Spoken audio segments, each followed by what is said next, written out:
तुरंत जेल भेजो और इसका सारा धन जब्त कर लो। महाराज, दया कीजिए, मैंने गलती की, पर जान बख्श दीजिए। संग्रामपुर नाम का एक छोटा सा गांव था। संग्रामपुर गांव चारों ओर जंगलों और पेड़ पौधों से घिरा हुआ था। इसी गांव में बिरजू नाम के गरीब किसान रहता था, जो बेहद ही गरीब था पर बहुत ज्यादा ईमानदार था। वो अपनी पत्नी गीता और 10 साल की बेटी मंगली के साथ रहता था। गीता दिन भर खेतों में काम करती थी। अरे ओ गीता, उठ गई क्या? जल्दी उठो, सुबह के 5 बज गए हैं। हमें खेत में जाना है, पर हमारी बेटी को भी उठा दो, वो भी आज हमारे साथ खेत चलेगी। आज खेत में थोड़ा ज्यादा काम है। ए जी, ये क्या बोल रहे हो? हमारी बेटी मंगली अभी तो बस बच्ची है, वो अभी खेत में कैसे काम कर सकती है? अभी तो उसकी खेलने कूदने की उम्र है जी। देखो गीता, मुझे भी पता है वो अभी बच्ची है, परंतु अगर हम मिलकर काम नहीं करेंगे तो खाएंगे क्या? फिर तो हम सब भूखे ही मर जाएंगे। देखिए जी, वो तो है, परंतु वो अभी बच्ची है, उसे खेती बाड़ी के बारे में क्या ही पता होगा। हाँ, वो पढ़ना चाहती है, पर हमारे गांव में विद्यालय न होने के कारण वो दूसरे गांव भी नहीं जा सकती, दूसरे बच्चों की तरह। हाँ, वो खेती बाड़ी सीख जाएगी धीरे धीरे। और हाँ, बात रही पढ़ाई की, उसके लिए हमें पहले कुछ पैसे रखने होंगे साइकिल खरीदने के लिए, क्योंकि दूसरे गांव तक हमारी बेटी पैदल नहीं जा सकेगी। उसके लिए पहले उसे हमारे साथ काम करना पड़ेगा, फिर जो पैसे बचेंगे उससे हम उसके लिए साइकिल खरीदेंगे।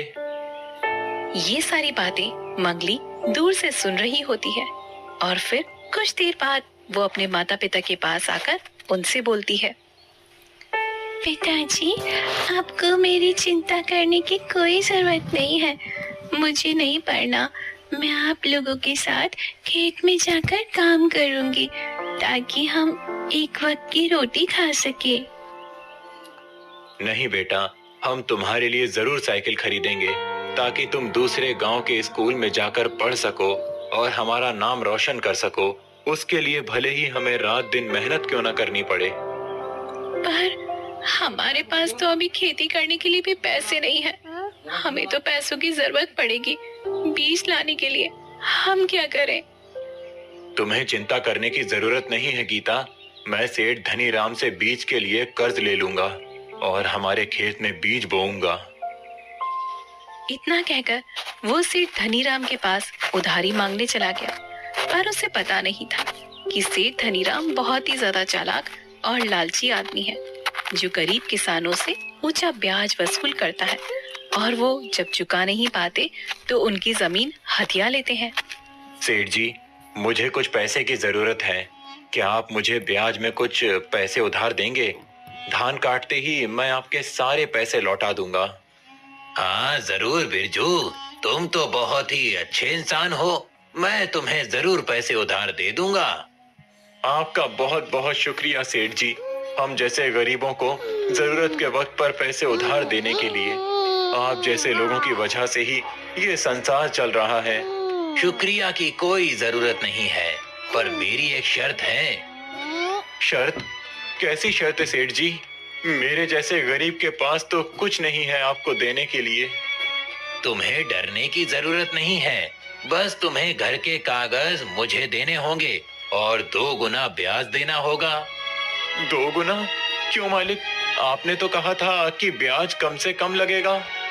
अगर तुम्हें चाहिए तो लो, वरना निकलो यहाँ से। तुम जैसे गरीबों को मैं उधार दे रहा हूँ, यही बड़ी बात है। बिरजू वहाँ से उधारी लेकर अपने घर पर आ जाता है। अगली सुबह गांव के ऊपर हल्की सी धुंध छाई हुई थी। खेतों में ओस की बूंदें चमक रही थी, लेकिन बिरजू की आंखों में नींद भी नहीं थी। वो रात भर जागता रहा, सोचता रहा कि अब हर हाल में खेत को हरा भरा करना है, चाहे खुद को तोड़ना ही क्यों ना पड़े। उसकी हथेलियां फटी थी, मगर दिल में उम्मीद बाकी थी। बिरजू, आज खेत में दिन भर मत रहना, बहुत तेज धूप है, शरीर को भी आराम चाहिए। जब इंसान खुद को भूल जाता है तो मेहनत भी रूठ जाती है। थोड़ा सोच ले, नहीं तो बीमार हो जाएगा। गीता, बीमार तो मैं तब था जब खेत सूखे पड़े थे, अब तो जैसे फिर से जान आ गई है। आज मेहनत छोड़ दी तो कल भूख फिर आ जाए।